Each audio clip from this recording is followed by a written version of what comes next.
Hello बच्चों, नमस्कार, जय श्री कृष्ण, राधे राधे। कैसे सब? आई होप आप सब अच्छे से होंगे, मस्ती से पढ़ाई कर रहे होंगे। I am Umanathananda Anna sir, BTech from IT Delhi, and आप सभी का स्वागत है इस चैनल पे जिसका नाम है अन्ना सर कोटा अन्ना अकेडमी।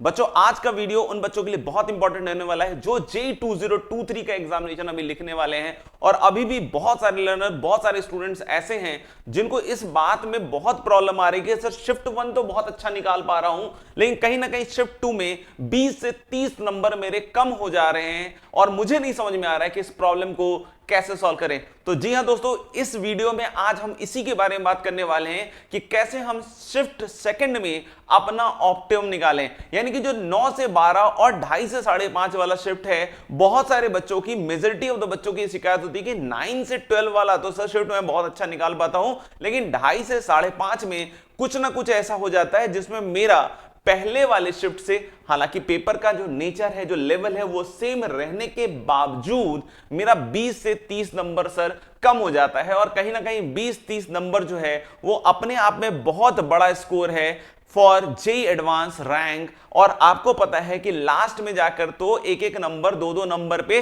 100-100 रैंक्स का फासला आने लग जाता है। तो जहां हम एक एक 2-2 नंबर की बात कर रहे हो दोस्त, वहां तो 20 से 30 नंबर बहुत बड़ा इंपैक्ट हमारे करियर में, हमारे ब्रांच जो हम आगे चल के चॉइस करने वाले हैं या हम किसी IIT को सेलेक्ट करने वाले हैं, इन सब चीजों में बहुत हद तक डिसाइसिव फैक्टर हो सकता है। तो आज उस प्रॉब्लम को हमें ठीक करना पड़ेगा सो दैट कि हम इस चीज को बहुत अच्छा और बढ़िया रैंक से निकाल पाएं। तो बच्चों, ये चीज को हमको समझना पड़ेगा कि हम ऐसा क्या कर सकते हैं सो दैट कि जो सेकंड वाला जो शिफ्ट है उसमें बहुत अच्छा कर पाएं।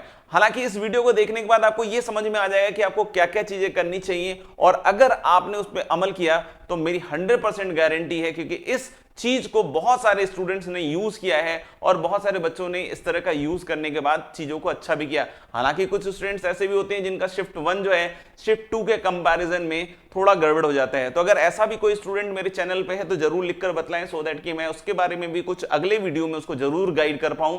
तो अगर आप में से किसी को ऐसी प्रॉब्लम है कि सर शिफ्ट 2 तो ठीक हो रहा है, कुछ बच्चे ऐसे हो सकते हैं जिनका शिफ्ट 1 गड़बड़ होता है, अगर ऐसे कोई बच्चे हैं तो जरूर कमेंट बॉक्स में लिखकर बतलाइएगा। तो मैं आपको एक ऐसे बच्चे की स्टोरी बतला रहा हूं जिसने टॉप 100 में अपना स्कोर रैंक तो बनाया था। विक्रांत गर्ग करके एक स्टूडेंट था जिसको मैंने बहुत पहले पढ़ाया था। और बच्चों, यकीन मानिए कि वो बच्चा जो है वो टॉप 10 या टॉप 20 का स्टूडेंट था, बट स्टिल उस दिन सिर्फ एक दिन की प्रॉब्लम की वजह से कहीं ना कहीं उसकी रैंक काफी पीछे आ गई। हुआ क्या था कि जब उसने दिन की स्टार्ट की थी, जिस दिन एग्जामिनेशन होने वाला था, उस दिन उतनी अच्छी तरीके से उसने ब्रेकफास्ट नहीं किया था और इस वजह से कुछ उसको उल्टी या वॉमिटिंग सिकनेस इस तरह का जो होता है वो आया, और उसकी वजह से कहीं ना कहीं उसके पेपर पे बहुत ज्यादा इफेक्ट आया। और उसकी वजह से हालांकि वो टॉप 100 तो नहीं मिस किया, लेकिन कहीं ना कहीं एक टॉप 10 वाला जो चीज था वो मिस किया। तो ऐसे बहुत सारे बच्चे हैं जिनको लास्ट मोमेंट में इस तरह की प्रॉब्लम्स आ जाती हैं और जिसकी वजह से उनका बच्चों पेपर बिगड़ जाता है।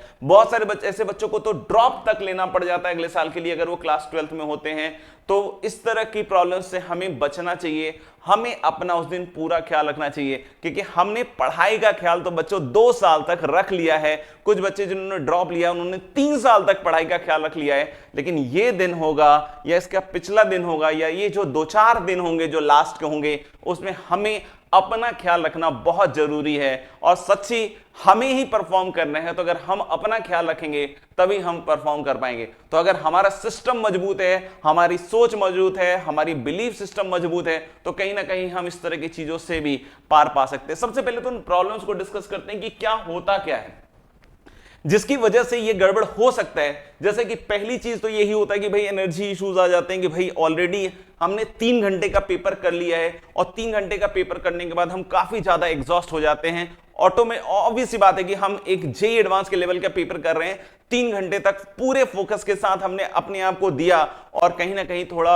एग्जॉशन सा फील आने लगता है, जिसकी वजह से एनर्जी में हम कम फील करने लगते हैं, लेथार्जिक फीलिंग आने लगती है और इस तरह का कुछ ना कुछ जो मन है थोड़ा सा लो हो जाता है। दूसरी प्रॉब्लम ये आ जाती है फोकस रिलेटेड प्रॉब्लम के साथ। सेकंड शिफ्ट में उतना बढ़िया फोकस, उतना बढ़िया कंसंट्रेशन नहीं बन पाता है जितना हमारा एक एक पॉइंट पे हम लोग इसके सॉल्यूशंस की भी बात करेंगे। पहले कुछ प्रॉब्लम्स लिस्ट कर देते हैं, हालांकि इसके अलावा भी कुछ प्रॉब्लम्स हो सकते हैं, बट जो मैं सॉल्यूशंस बोलूंगा उसके साथ आपकी सारी चीजें मैच हो जाएंगी।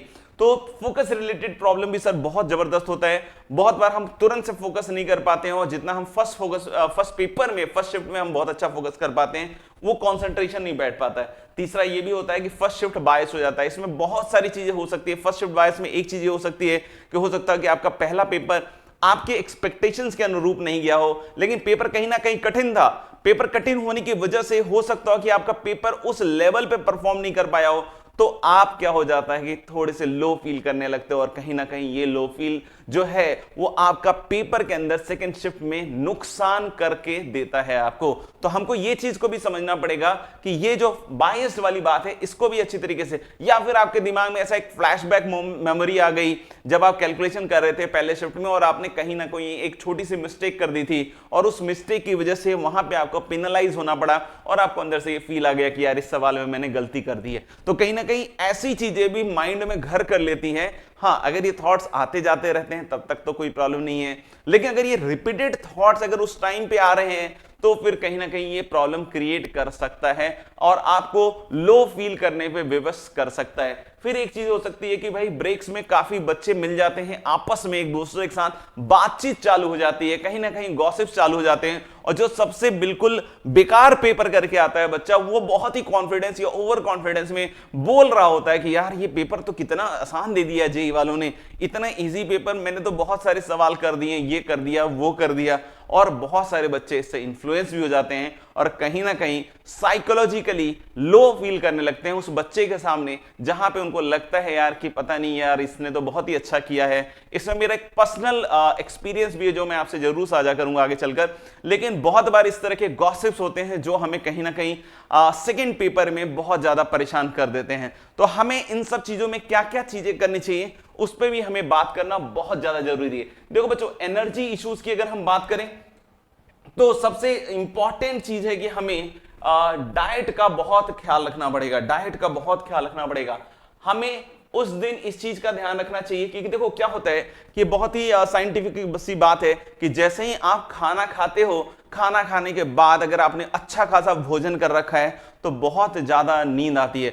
होता क्या है कि जैसे ही आप खाना खाते हो, सारे सेंस ऑर्गन उस खाने को डाइजेस्ट करने में अपना पूरा का पूरा फोकस लगाने लगते हैं और कहीं ना कहीं एक निद्रा की अवस्था आ जाती है, नींद आने लग जाता है और कहीं ना कहीं इसकी वजह से हमारे को एनर्जी इश्यूज आते हैं। तो हमारे को सबसे पहले डाइट का ख्याल रखना पड़ेगा, in the morning also, in the afternoon also. Morning और आफ्टरनून में इन सब चीजों का ध्यान रखना पड़ेगा। आफ्टरनून में बहुत ज्यादा कुछ हैवी नहीं खाएं, कोशिश करें कि बिल्कुल लाइट चीजें खाएं और ऐसी चीजें खाएं जो आपको एनर्जी बूस्ट करती हैं, एनर्जी बूस्ट करती हैं।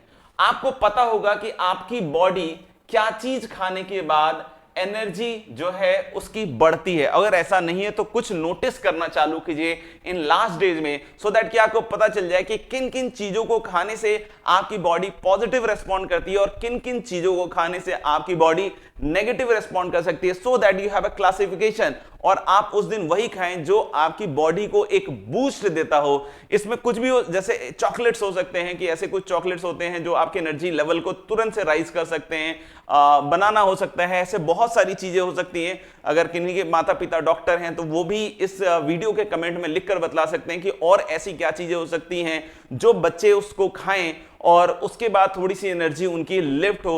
और पहली चीज तो ये भी है कि बहुत सारी चीजें जनरलाइज नहीं होती हैं, तो आप अपने लिए खुद से भी ये चीज को सेलेक्ट कर सकते हैं जिसमें आपकी एनर्जी बहुत अच्छे लेवल पे हो। तो पहली चीज जो हमें लेथार्जिक होने की जो बात होती है उसमें ये चीज तो एक सबसे इंपॉर्टेंट है कि हमें डाइट का बहुत ख्याल रखना चाहिए। दूसरी चीज हमारे को क्या करना चाहिए कि हम सिंस बहुत एग्जॉस्टिव फील करने लग जाते हैं पेपर 1 देने के बाद, तो कहीं ना कहीं हमारा माइंड जो है वो रिलैक्स होना चाहिए। तो माइंड रिलैक्सेशन टेक्निक्स को भी आप यूज कर सकते हैं इन बिटवीन।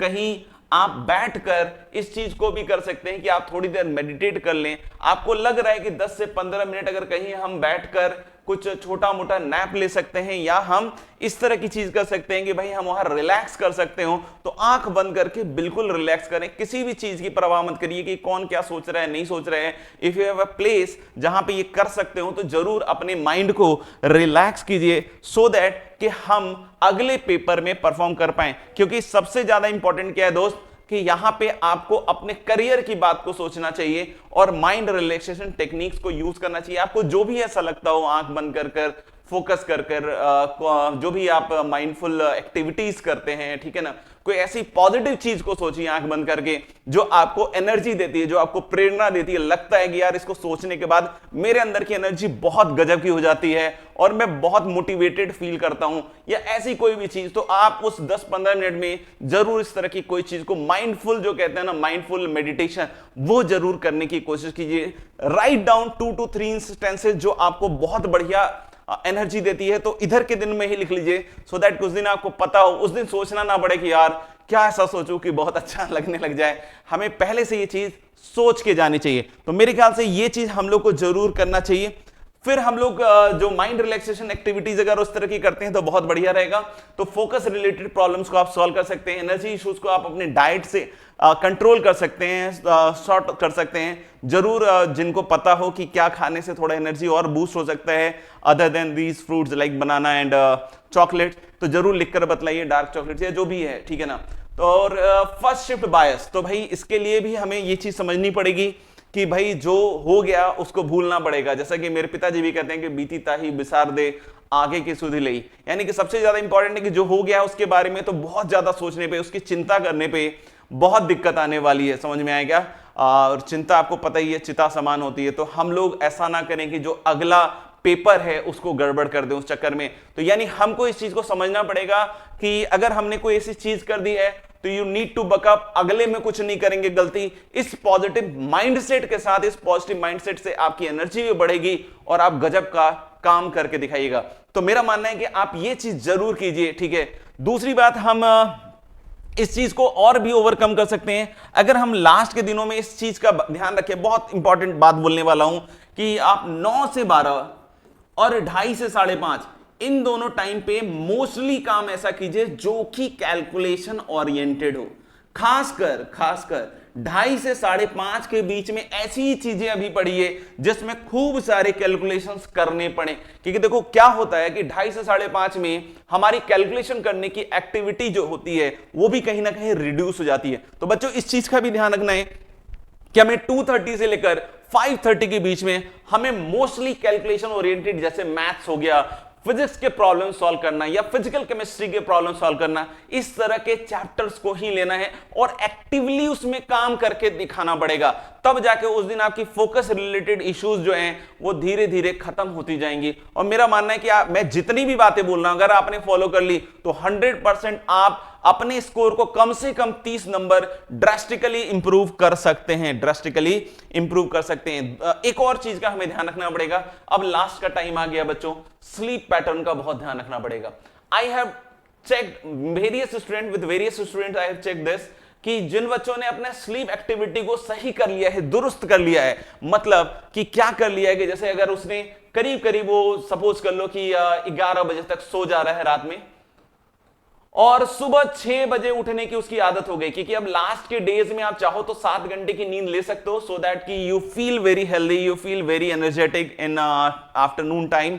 तो आप 11 से 6 में अगर सोते हो, बहुत ज्यादा भी नहीं सोना है आपको, है ना, और बहुत कम भी नहीं सोना है, तो 11 से 6 तक अगर सोते हो और उसके बाद उठते हो और बीच में जो आपका टाइम होता है उसमें अगर हम 15 मिनट का नैप ले लेते हैं, स्ट्रॉन्ग पावर नैप ले लेते हैं, जो दोपहर का टाइम जहां पे खासकर आपको नींद बहुत तेज आ रही होती है, समझ में आएगा, और जहां हमारे बॉडी की रिक्वायरमेंट हो जाती है कि यार नींद लिए बिना नहीं हो रहा है, तो आप 5 से 10 मिनट का नैप जरूर लें। तो ये जो स्लीप पैटर्न है इसको भी ओवरऑल आप अब दुरुस्त करने पे काम कीजिए। अगर नहीं हो रहा है, लग रहा है कि नहीं सर मैं तो 1 बजे तक ही सो पाता हूं, तो आप 15-15 मिनट करके उस स्केड्यूल को चेंज करने की कोशिश कीजिए। अगर लगता है आप 1 बजे सोते हो, जैसे 1 बजे सोने के लिए क्या करते हो कि सर मैं 12:30 बजे लाइट ऑफ कर देता हूं या 12:45 लाइट ऑफ करता हूं, फिर लेटता हूं, मोबाइल रख देता हूं, वही काम आप 15 मिनट पहले चालू कर दीजिए। 15-15 मिनट को आप खिसकाइए इधर और उधर दोनों साइड, कि अगर आप 15 मिनट पहले सोने की कोशिश कीजिए और 15 मिनट मतलब जल्दी उठने की कोशिश कीजिए, तो वो आपका टाइम गैप जो है किसी तरीके से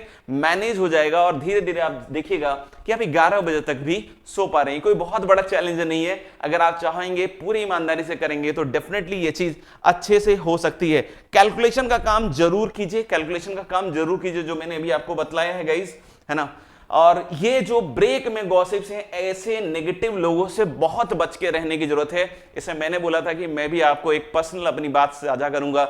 हमारे टाइम में भी इस तरीके से 2 शिफ्ट में पेपर होते थे, लेकिन उस समय पेपर सब्जेक्टिव होते थे, लिखने वाले पेपर्स होते थे, राइट। और पहले पेपर में कुछ कुछ हुआ था मेरे साथ, कुछ प्रॉब्लम्स रही थी और मैंने पेपर करके निकला जब, तो अचानक से मेरे को मेरा एक कोचिंग का फ्रेंड मिल गया और उस समय ज्यादा लोगों से एक्वेंटेंसेस नहीं रहती थी, लेकिन अचानक से मिल गया और चाय वाय पीते पीते कुछ इस तरह की बात हुई कि यार मैंने तो बहुत सारा कर दिया, ये कर दिया, वो कर दिया, और I was very much depress कि यार मेरे से तो शायद लगता है कुछ हुआ ही नहीं जिस हिसाब से ये बतला रहा है और जैसा पेपर दिख रहा है, ठीक है ना, कि इसकी बातों से कि बहुत इजी हो गया, तब तो फिर बात ही खत्म हो जाएगी। Then also I said myself कि नहीं यार चलो कुछ भी हो गया हो फर्स्ट पेपर में, I will not going to worry about that, I will give my best in the paper number 2। एंड यकीन मानो दोस्तों कि सेकंड पेपर में मैंने फर्स्ट पेपर से ज्यादा अच्छा करके दिखाया और अल्टीमेटली मेरा आईटी दिल्ली में सिलेक्शन भी हुआ। और जब सिलेक्शन हो गया मेरा, तो ऐसा कुछ हुआ कि वो किसी फैमिली कुछ गेट टुगेदर था या कोई ऐसी पार्टी थी, वहां वो बंदा मिला and then I asked him कि और कौन सी आईटी में वो दोस्त, क्योंकि उसका पेपर ऑब्वियस से 1 अच्छा गया था, तो मुझे लगा कि बहुत अच्छा किया है तो ऑफ कोर्स बढ़िया आईटी में गया होगा। बट ही सेड मी कि वो कहीं किसी ऋषिकेश के आसपास कोई कॉलेज है ऐसा वैसा, वहां उसने एडमिशन लिया है, तो यानी उसका कुल मिला के आईटी में नहीं हुआ। तो आप इस चीज को समझिएगा कि अगर कभी भी आपको इस तरह से डीमोटिवेट करने वाले लोग मिल जाएं तो उनसे दूरी बनाकर रहना यथासंभव बहुत जरूरी है। समझ में आएगा?